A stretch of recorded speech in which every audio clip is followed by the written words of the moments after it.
Very often when someone says, I've got autism, I'm autistic, the response people will say is, oh, well, we're all on the spectrum somewhere, aren't we? There's a perception that it's linear, that we go from a little bit autistic to a lot autistic. How well am I being autistic? Or from low functioning, non-conversational, think Rain Man, to high functioning, like Steve Jobs. So this vision of it being a linear spectrum. That's not the case.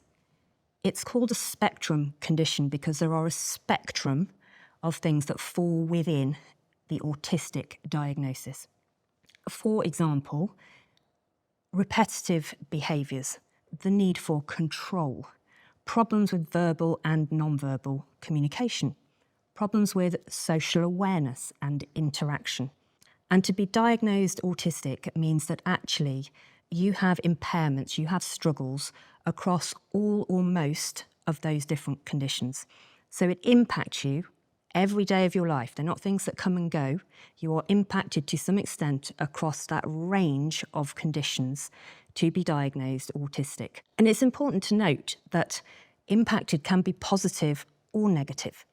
So for many people, there are lots of challenges that come with it.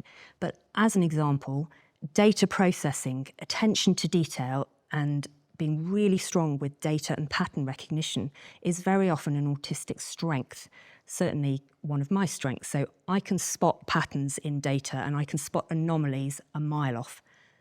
And it was only when I was diagnosed autistic in my 40s that I understood that not everyone can do that, that actually that is an autistic strength.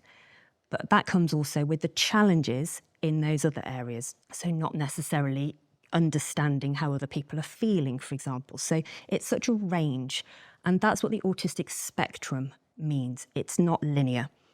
So when people say we're all on the spectrum somewhere, an analogy that I quite like to use is think about glasses. So you can clearly see I wear glasses. Lots of people wear glasses. Lots of people wear contact lenses. And some people don't wear either because they can just see.